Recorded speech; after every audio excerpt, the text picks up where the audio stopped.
Okay, so Hannah is going to do this. So this is going to be her story with Calvin. He's like, hi. Okay, go Nanners, go. So I pull each card from down. Okay, you have to listen. So you can do that. Maybe a better place to start though would be to ask where the story is going to take place. But also, what's the genre? Initial situation. You have to pick a genre. I'm torn between two. Pick one. Or combine them. No, a genre. Pick a genre. Don't go for cards. Don't go for the cards, just pick a genre. Do like something Japanese, like anime or something. Sure. Okay. Anime, Calvin. Anime. Anime. Let's take 2 habitat cards. And let's see where this story is going to take us. What'd you get? Shipwreck and desert. Ooh. Ooh, I got an idea. Go on. Do you have any ideas for that? Is there anything specific that strikes you in these cards? What? Is there anything in these cards that strikes you especially? One that strikes me. Yeah, like Desert. desert? Yeah. What ideas are you having? I can barely hear anything. It's like. Yeah. What ideas are you having from these? Can you see a setting that is a shipwreck and also a desert? So, what I see is a lake that used to be there, but dried out, and is now a desert, and there are a bunch of ships stuck in the sand. That's awesome. Maybe people even use these ships as shelters or as boats. So let's see here. Got that. Now we need a couple of characters. So let's draw 2 character archetypes, one for occupation and one for personality.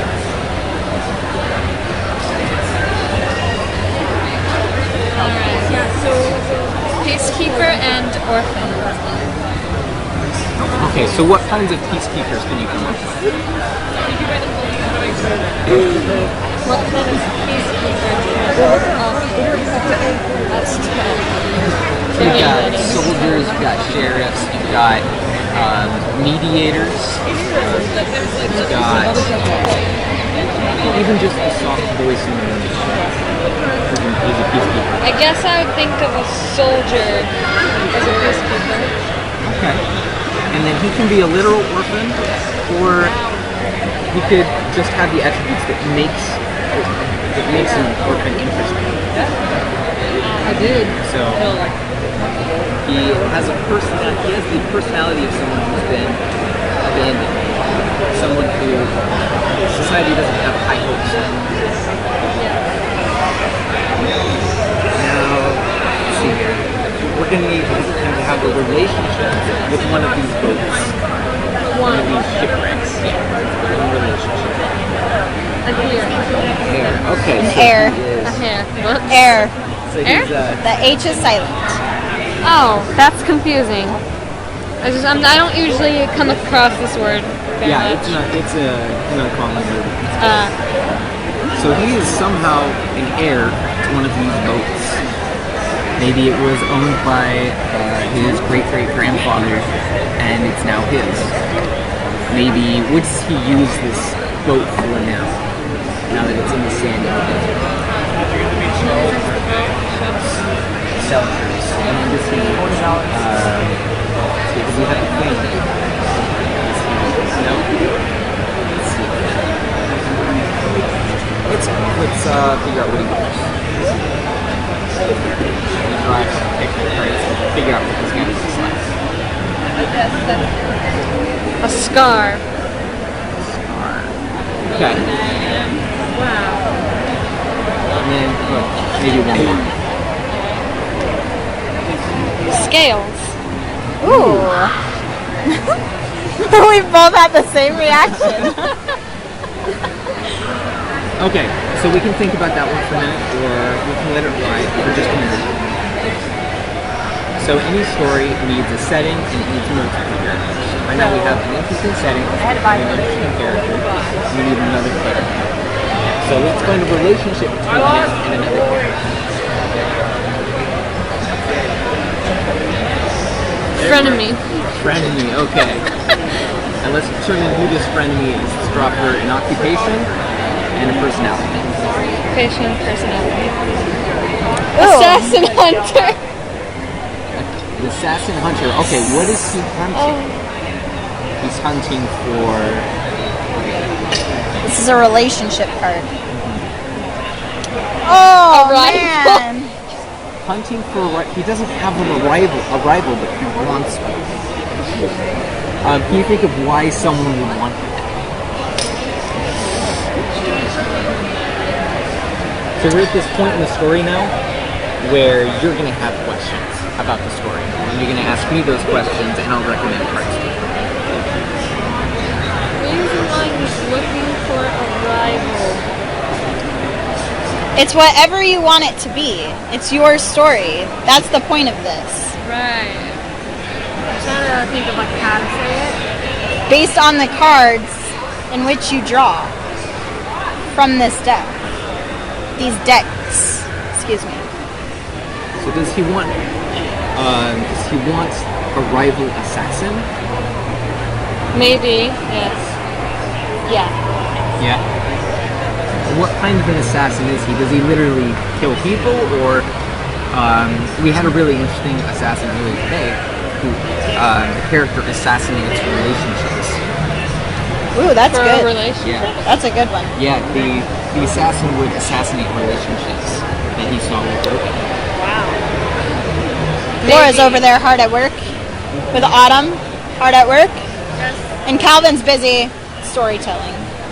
So, an assassin kills artfully, but not necessarily physically. So, what are things that someone might kill as a... What are things that someone might destroy as a job? Like some people assassinate buildings by planting charges and fault points. Oh. You take the story where you want it to go. Yeah, I'm trying to get creative, but like my mind's like in some other place or something. Yeah, it's that point in the day. Yep. And we're both ADHD, so that's not Makes it helping. 10 times worse for me. You too? Yep, me too. Oh, I thought you had it. Hey, easy. get back to your story. I want to know your story. Right. So, an assassin. What is Meatball? something that... Let's see here. What are jobs that people would have in a dried up lake with boats? I tried to put it. I feel like this could be a scene from Holes.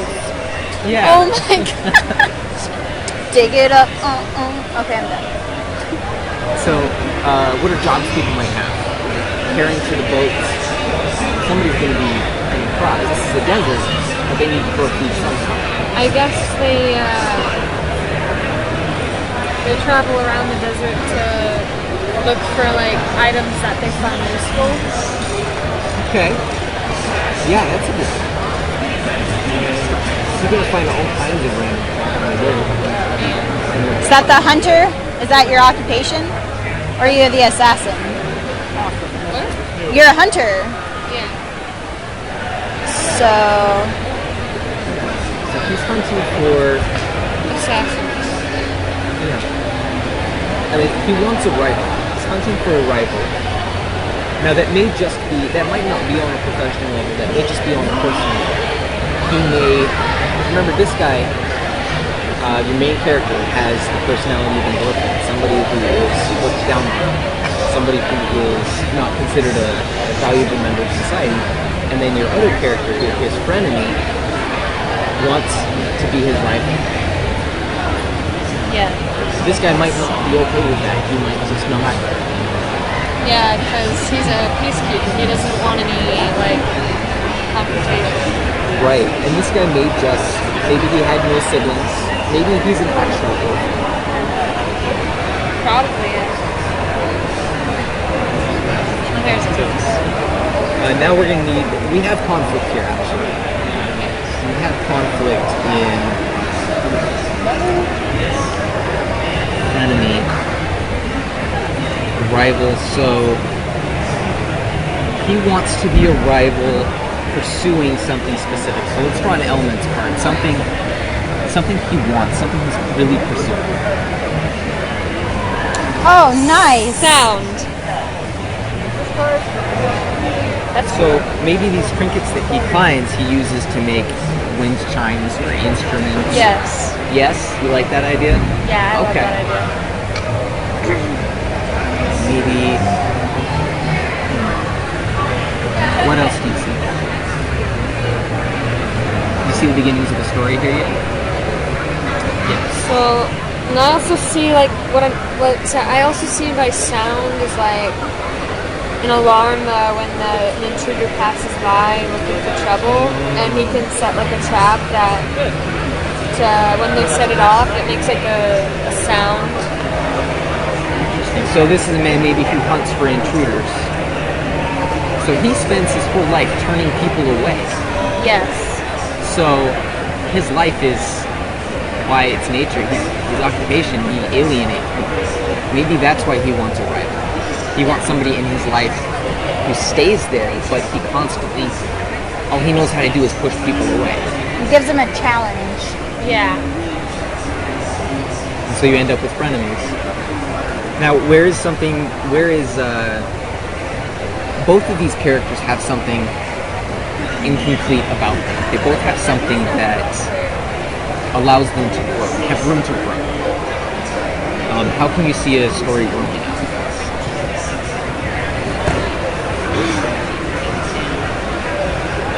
A good place to begin is to say something happens with them.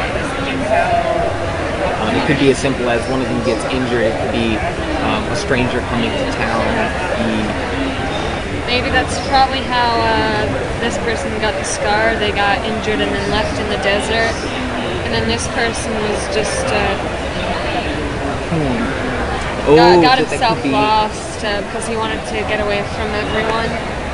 Yeah, so maybe this is the one person, somebody he was supposed to turn away actually. And rather than turning him away, decides this man needs help. So brings him back, and then they keep him. And from there, he suddenly wants to be friends with this guy, but this guy's just like, back off. And you have the beginning of the story there. You have a stasis point. This guy's very lonely, turns people away. He finds this guy, brings him back. He wants to be friends. This guy is just like, leave me the hell alone. And maybe discovers that, at that point, he discovers that he's an heir to the boat that was there, and maybe he knows something about it. Do you have any ideas there?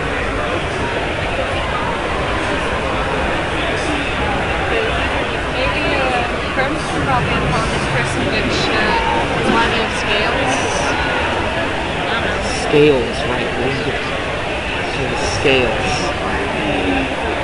Yeah, and after the shipwreck, the person's probably set upon him. Interesting. So maybe the whole lake was cursed. Yes, that's what I'm So saying. it's dried up. And maybe he's there to break that curse. Yes, that's exactly what's going on. Okay, excellent. At this point, maybe we need a villain. I think that's what we need. We need a villain.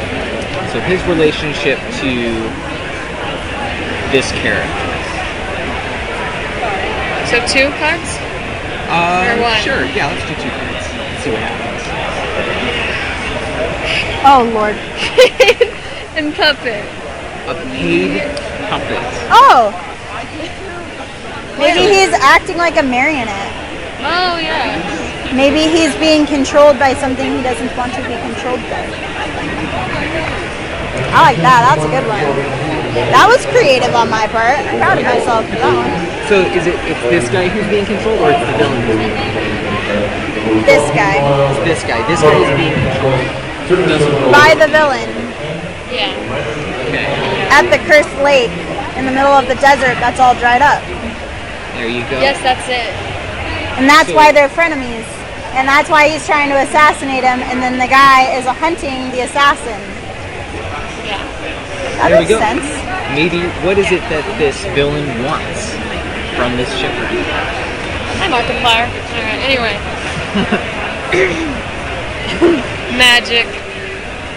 Wants something magic from this boat. I mean, I guess that kind of fits with like the puppeteer and the curses. Yeah. Yeah, so what is the story you see taking shape here? Try to give me like a one sentence synopsis. Oh, jeez. A one sentence. It doesn't have to be one sentence.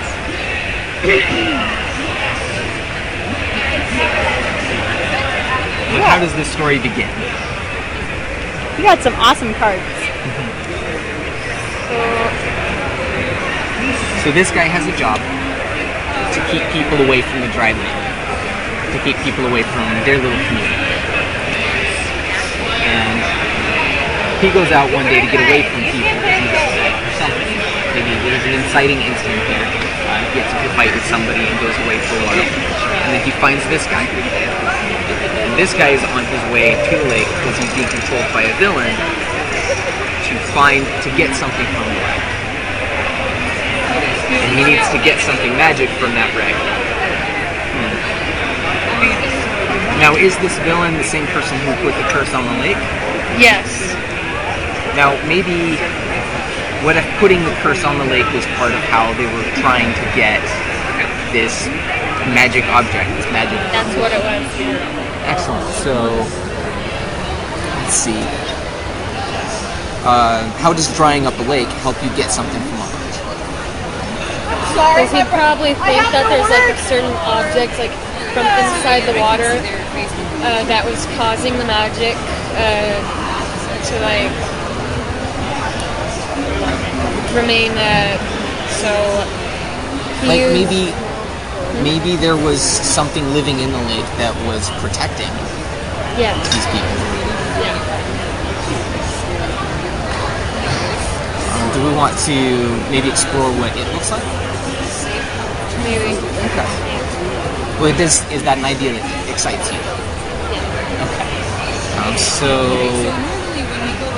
let's draw a couple of textures. See what this thing looks like. This is a very elaborate story. I love it. Eroded and Festering. festering.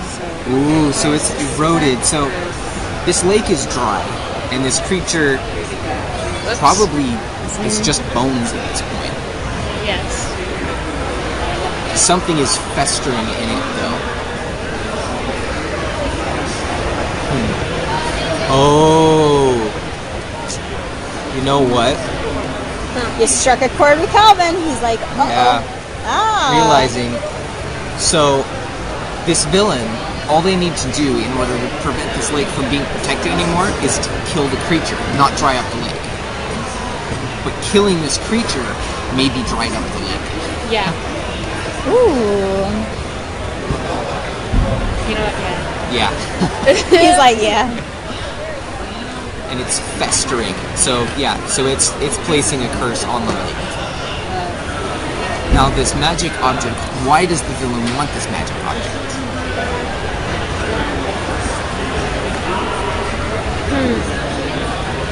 What card do you want to draw for that?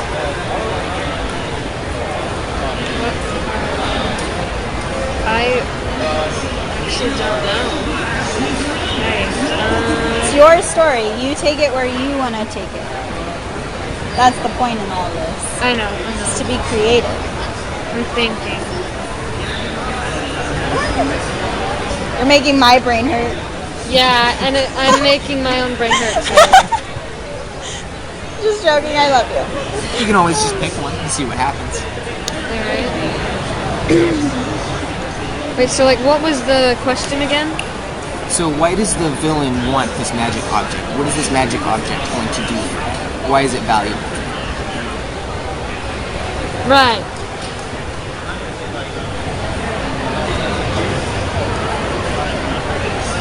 and that's an interesting point. This guy, he's a puppet. He's being paid.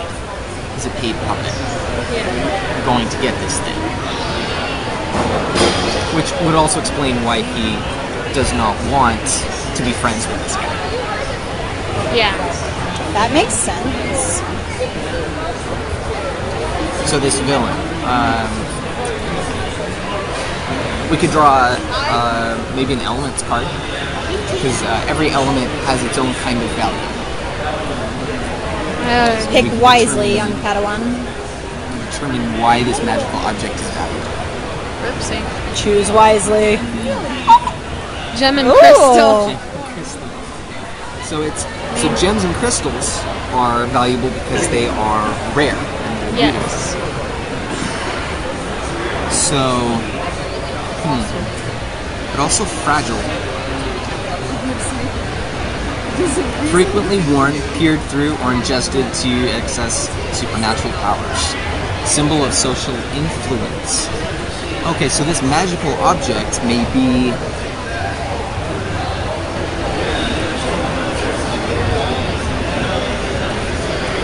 it may be a persuasive thing.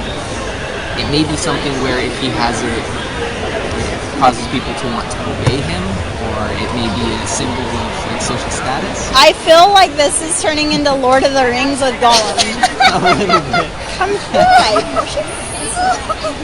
Like the gem and I crystals get it. is like the ring. Yeah, it is. That's where I'm going with this. I don't know where y'all are going with that, but that's where I'm going with this. I was kind of seeing that too. I love these guys. So, what's a question you have about the story so far? My question.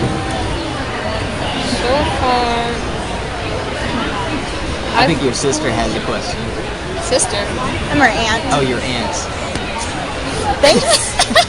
You're welcome. That was a compliment. I'll I think take it. Your aunt has a question. Yeah, I don't really have any questions.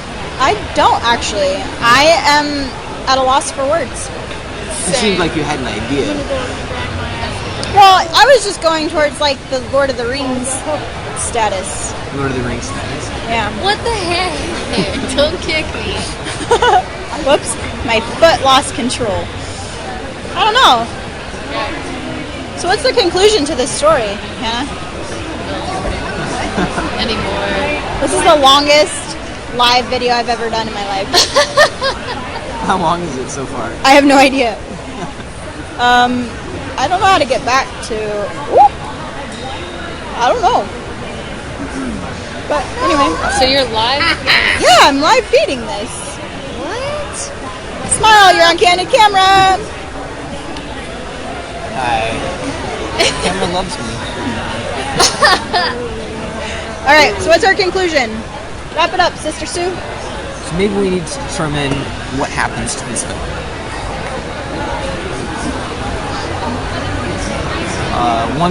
One way of determining that might be... Well, nobody wants to be paid. Nobody wants to be a paid puppet. Yeah. But, in the eye of the beholder, the guy who was stranded out in the desert lake that because of the shipwrecks created the frenemy because of the puppet and is now trying to hunt the assassin. That's what I would go with. I think the villain probably got away, but ended up losing everything. I like that. That's a great conclusion. I like that. That was way better than my conclusion. Oh, what did you say? You heard what I said, Oh, right. That's right. Goober. I meant like when you did this. I've had like 3 different outcomes today. Oh, okay. Never mind then. It wouldn't Every matter. story is different. Yes. Yes, it is. I had one story about Idiocracy, the movie. And that was with Laura. Oh. All right.